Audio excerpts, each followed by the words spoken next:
Welcome to The Problem, a Lockwood & Co. podcast. I'm Caitlin. I'm Alan. And this week we are talking about part 2 of part 5. Part 5, part 2. Oh, man. Chapters 23 and 24. It's so complicated. But it's not. We've just made it complicated on ourselves. I know. I feel like if we had talked about all of part 5, we would get to this part and like barely say anything. It's true. So it might be good that we slowed down a little bit just to appreciate these 2 chapters. Yeah, this might be a short episode, but like famous last words. I've left my space heater on this week, so if you can hear it in the background, that's what's happening. I'm glad it's you're cold not in here. Cold. Yeah. I know. So often we get to the end and I'm just like, I have to go. I'm so cold.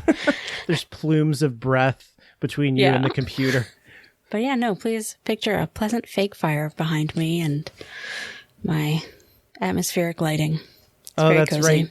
You have like a fireplace heater thing. Yeah, it looks like a little wood-burning stove. Yeah, that's cool. So, Chapter 23. Lucy and Lockwood sneak into Winkman's warehouse and watch the auction for the bone glass to begin.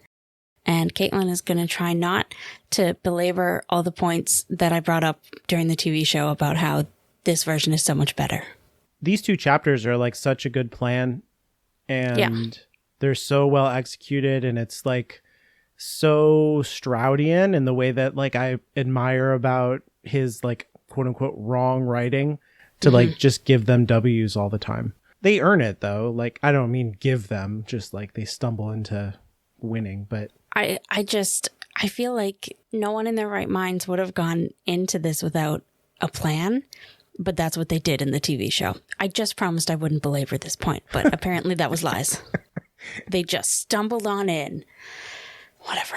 But he's not in his right mind in the show. Like I think that's part of the point at least. That's fair. We probably had this exact same discussion, but that is a fair point. But Lucy was there. George was... Anyways. So the chapter art is the drain pipe that they climb up, which I think we talked about at the end of last week's episode. So that's fun. Yeah. I wonder if drain pipes are really like this ever. I've never seen a drain pipe like this. I love it. It's good. So if you don't know what this is like that we're talking about, I think he says at some point the drain pipe looks like a crazed toddler drew it or something. Like it's a broken line going up the side of the building.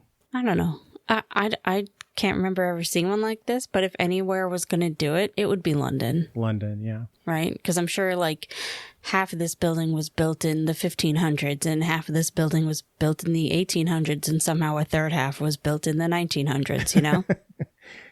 Someone at some point was like, we're going to put windows here. And they were like, we're not going to move the drain pipe. It's just, we're just going to move around the windows. Exactly.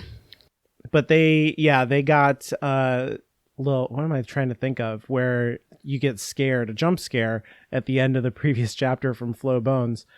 And we just go straight into like, here is Flo Bones being gross, but necessary.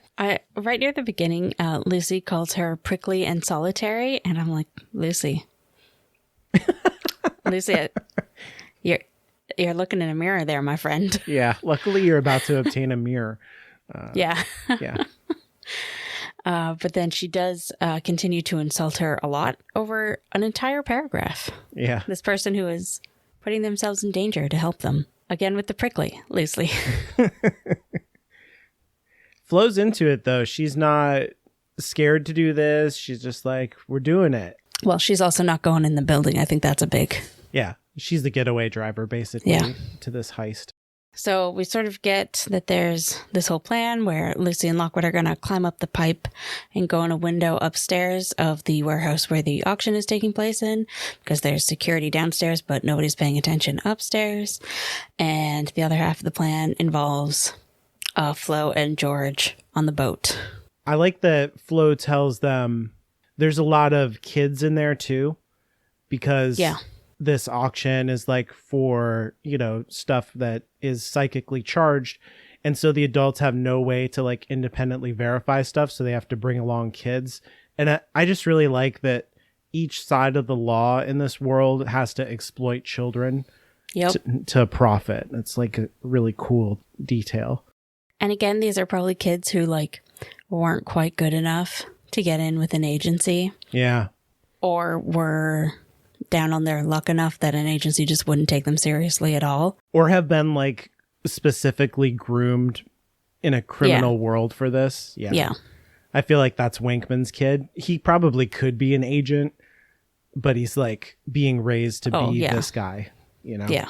I just assume not all of these people have kids. Or I don't think the so clients either. are like rich people. So if they had kids, I'm sure they're not involved. These are like quote unquote employees. Yeah. Yeah. Yeah, it's sinister and dark, but it is a reflection of the quote unquote legitimate world, you know? Yeah. Lucy and Lockwood climb up. Lucy is not a fan. Neither am I. My note here is just no. Yeah. When I was reading this, I was thinking like Caitlin would never do this.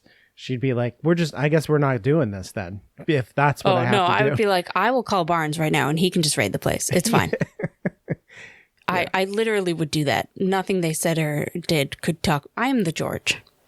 Yeah. You know, like I don't even think I would let other people climb that. I'm like, why? Why when you can just let Barnes go in?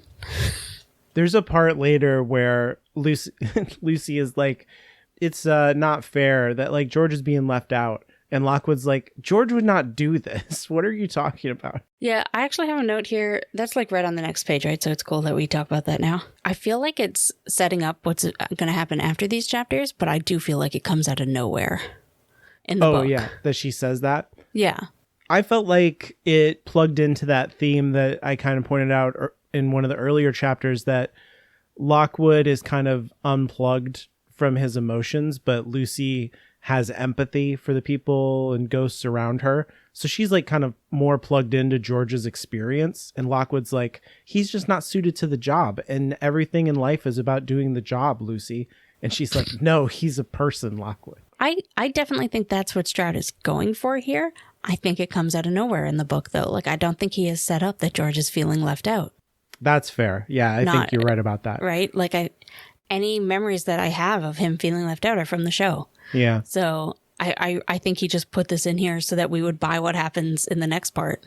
Yeah, I think that's true. Because he really has been like there every step of the way. Yeah. I think there are more than one passage in this part that feel like after the story was written, you have to go lay down the track to get to the end. Yeah. And that happens a few times in these chapters. Yes. Then they put on their masks, or they're in like an office. The window that they climbed in is in like an old derelict office. They put on their masks. They go out and sort of hide in the shadows. And I'll say that when they put on their masks, it's one of the most highlighted things in the book. Interesting. I think maybe because it's so COVID coded, but it just says they were hot, itchy, and hard to see out of. Plus, the wool covered our mouths and made it difficult to speak. Aside from that, it was a joy to wear them.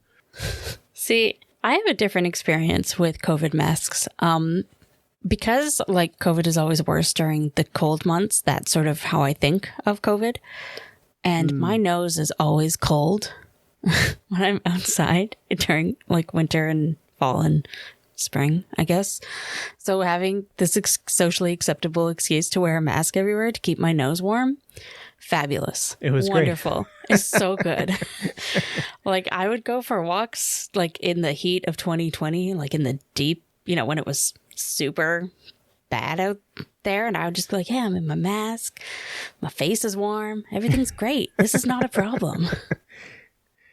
It was probably like the best year and a half of my life in terms of my allergies and getting sick and all this. It was like much better to wear a mask all the time. So I'm pro mask. It is a little bit uncomfortable. Like I have a manual labor job and right. We had to wear masks in the warehouse in the hot, humid weather, and there's no air conditioning in a warehouse. And you'd be all sweaty and stuff, and that was kind of unpleasant, like what they describe here. Yeah, that's fair. I never had to work in an office wearing a mask, or if I did, It was when the office was 90% empty, so I only had to wear the mask when I was like up from my desk walking around. Mm-hmm. I wasn't stuck wearing a mask for 8 hours like some people were, so my experience is different from people. The other thing that I liked here was like earlier in the book, you were like, why is George wearing a wool hat? And it's like summertime. And then it kind of gets acknowledged here that like they have to wear these wool balaclavas, and they are hot and itchy and uncomfortable. I think they call them ski masks in our version. They don't call them, they never use the word balaclava, which was the original King's English. I don't know what to call it. The original English. Yeah. The Anglosphere is weird. Yeah. The King's English. I mean, these were written in the past, so the Queen's English. That's true. You're right. But yes, they do go up into the shadows instead of going down into the crowd. So this continues to be a really smart plan. Mm-hmm. And they are waiting for a signal from George, which means we get to see the beginning of the auction, and we get to see what type of people are there and how Winkman runs the thing. And it is him selling stuff to high-class people, rich folks. Yeah.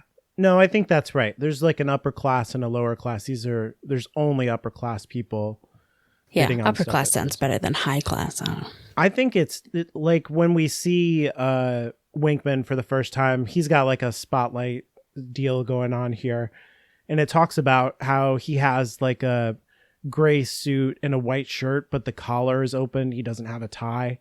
And I just love those. Like I talked about this before with Winkman. He just always feels like a lower class guy to me. Like, oh yeah, details like that are really good. And you can tell that he really hates it here, that he has to like simper to these people. Yeah. It's a good detail. And it's like really subtle, but you can like, even Lucy's like, he keeps his smile, but his eyes do not look happy. Yep.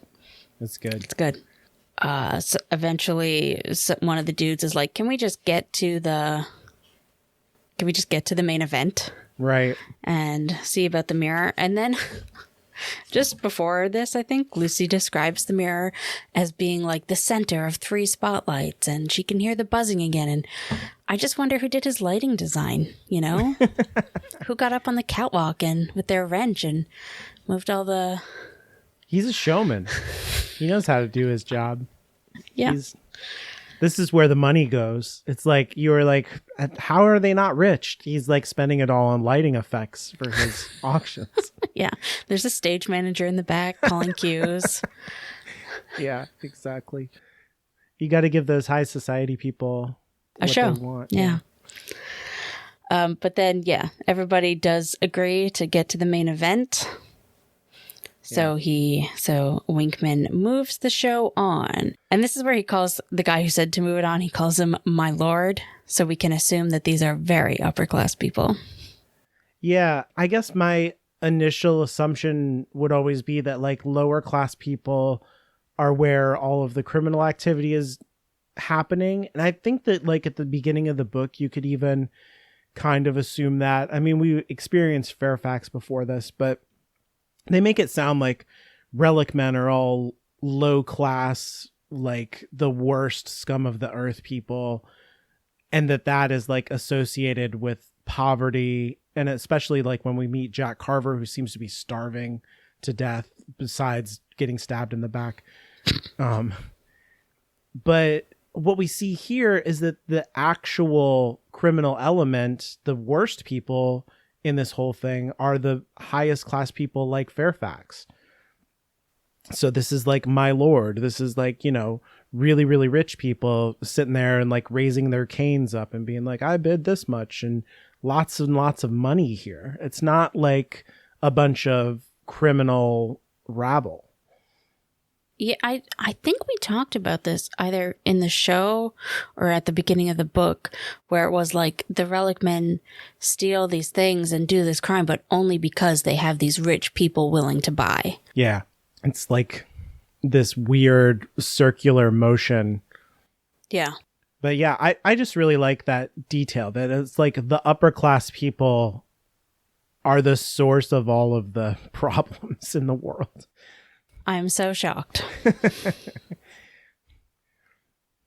But there's also a moment here where Lockwood is like, I wonder who this dude is. He's the guy who was talking to Penelope Fitz at the party. There's like an older guy.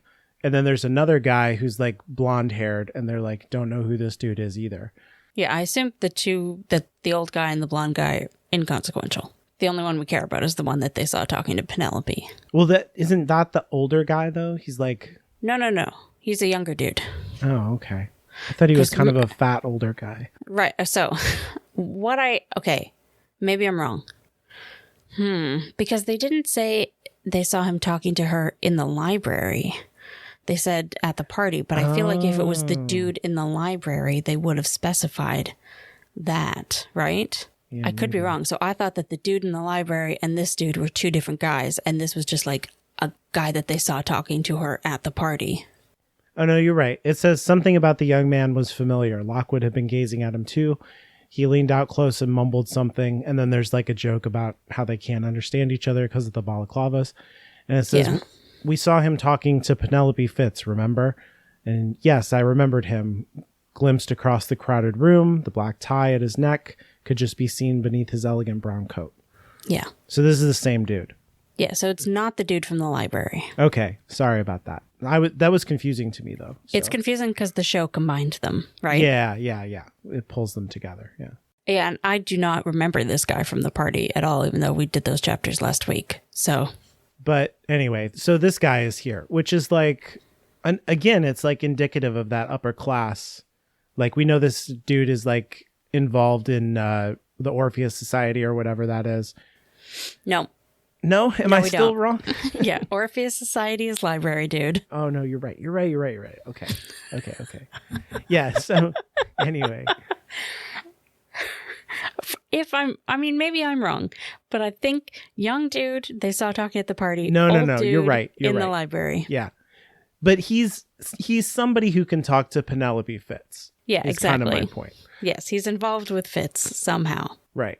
And so, like, he's someone important enough in the world that he could do that. And then he's here at this thing, you know, trying to get this mirror. And so it just lets you know that, like, oh, the world is, like, really messed up. It wasn't just Fairfax who was like, I'm a murderer, but I became a really important guy and, like, squeaked through the system. It's like, no, the system is built for Fairfax people.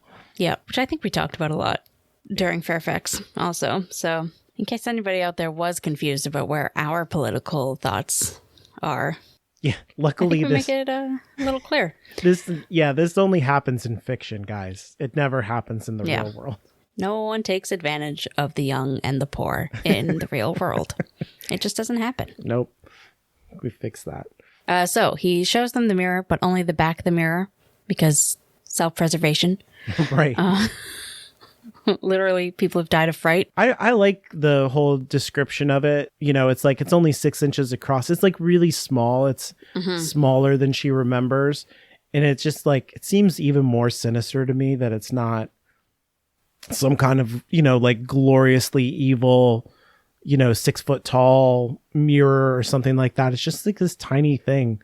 Yeah. That will destroy you if you look into it. And it's convenient for them to steal it in a minute. Yeah, that's right. Yeah. So Winkman's kid gets up there and gives a summary of how it feels and psychically. I don't know how to describe that. And then the other people send their children, servants up. I don't know. Kidnapped associates. Yeah. And somebody mentions that there's 2 holes at the bottom of the bone glass, and this causes Lockwood to realize that it goes on the sticks that he saw, that it was a stand. Yeah. And then he says that, you know, and Lucy's like, but Carver didn't take that. Like, no, because it was still there. We know who did take it. Yeah. But it doesn't say who, because it's Lockwood. Right. So this is what I was talking about earlier. This feels like, you know, you've figured out the ending and then you reach back and lay down track.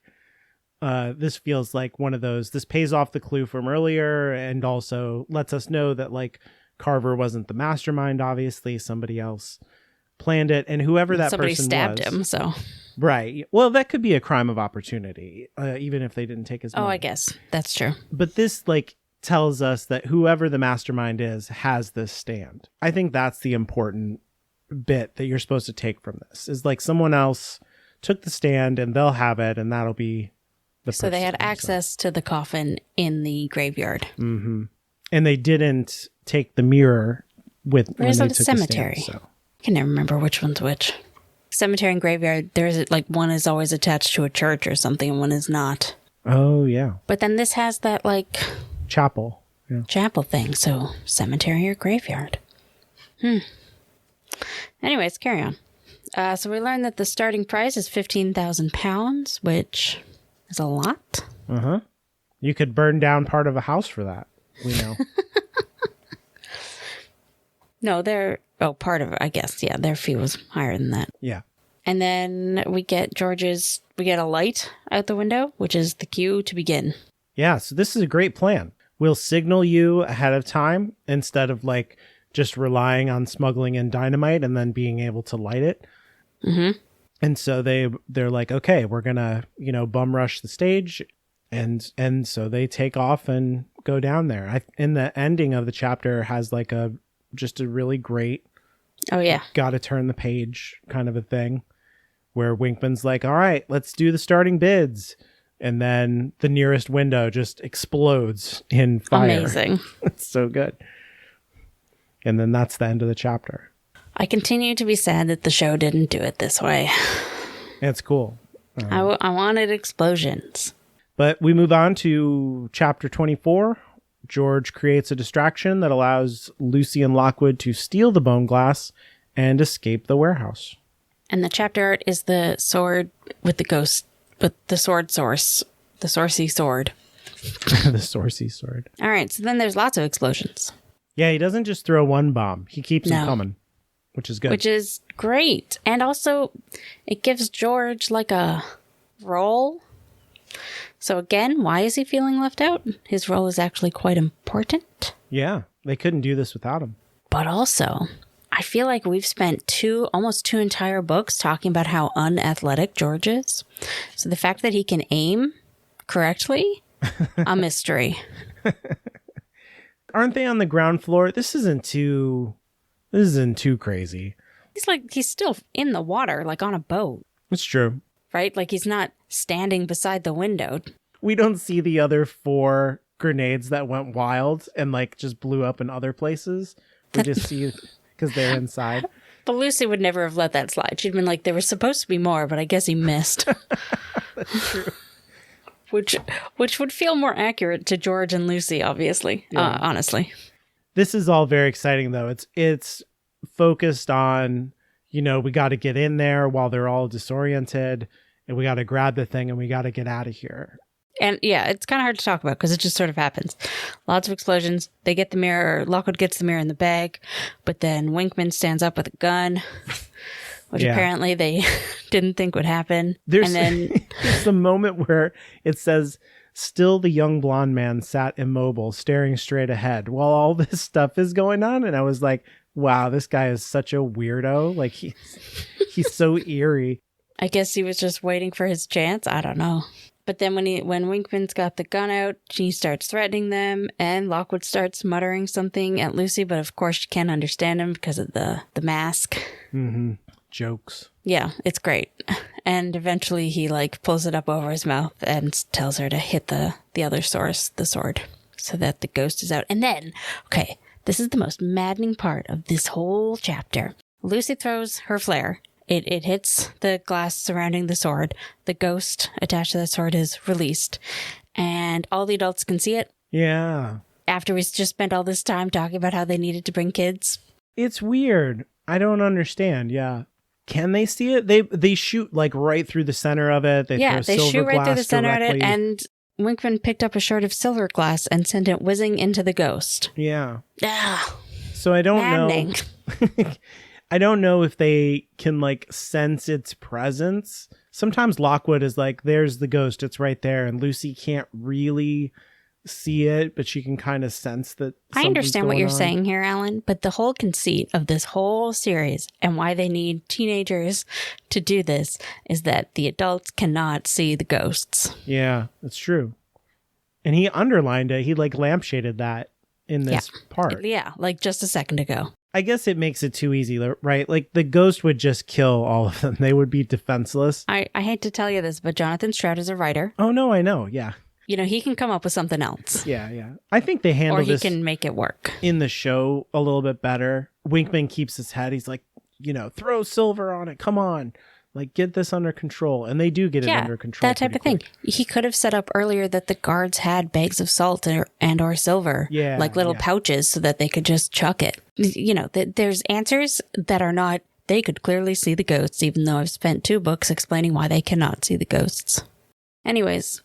There's also a moment when they actually grab the bone glass, and I guess Lockwood brought along Flowbone's lavender bag. Oh, yes. And Which I actually like that because we had that good setup for it earlier. Yeah. That was well done. Yeah. Yeah.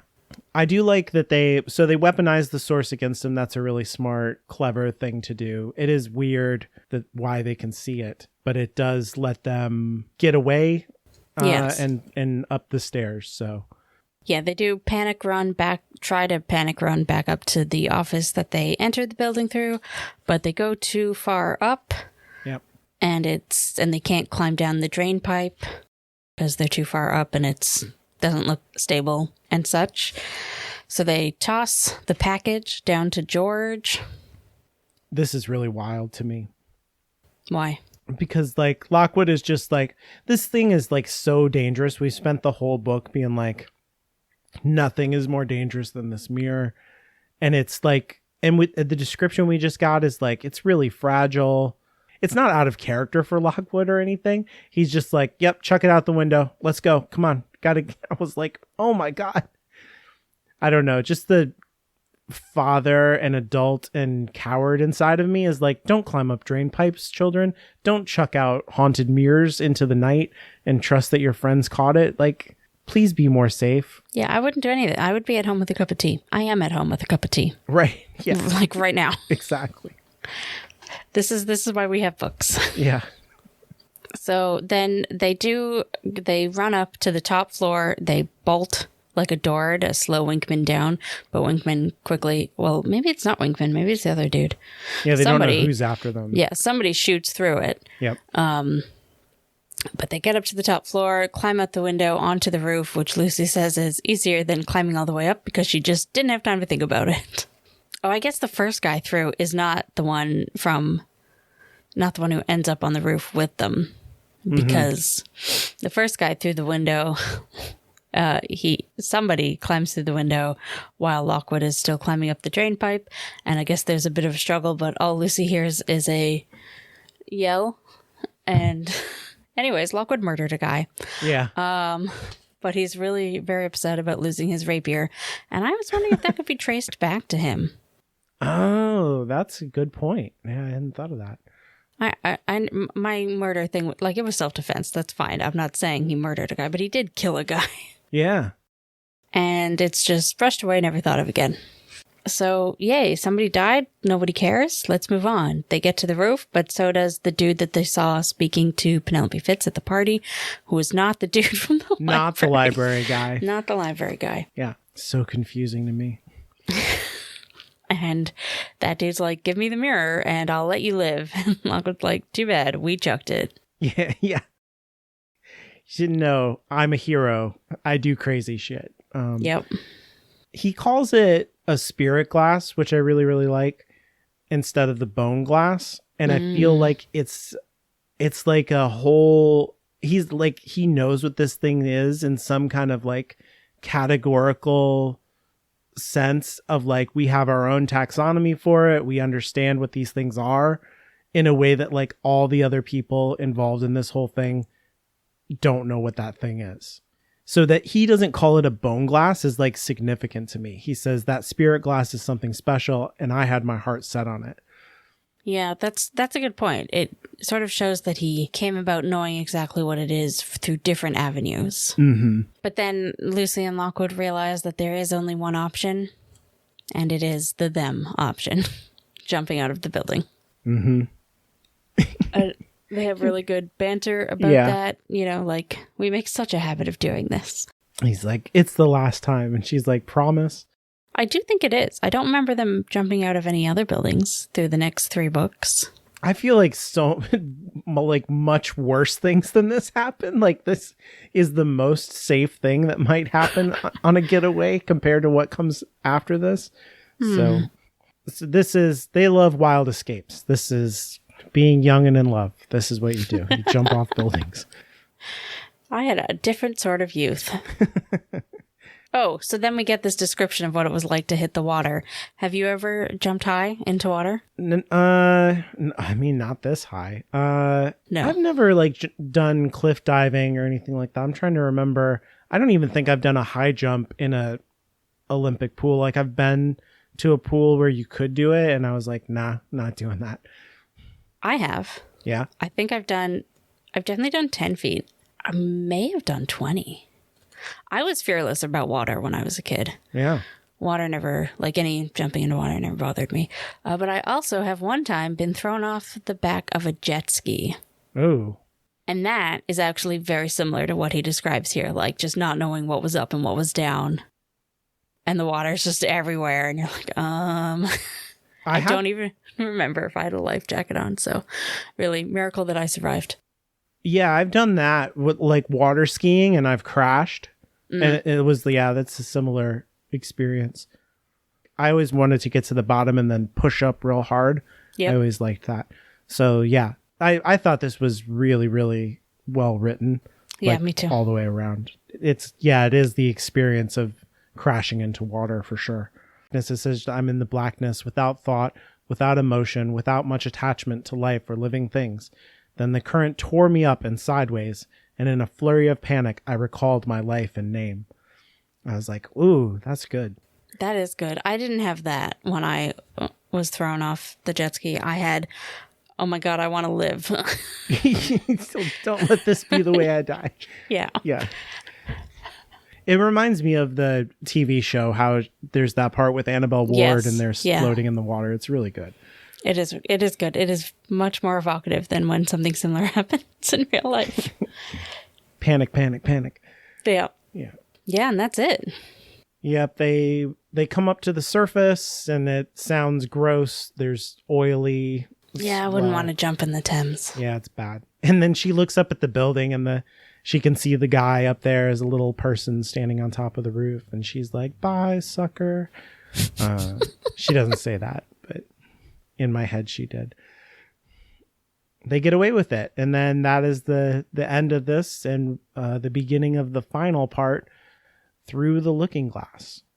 I get the allusion to good old Alice there, but also they don't go through the looking glass. Oh, true.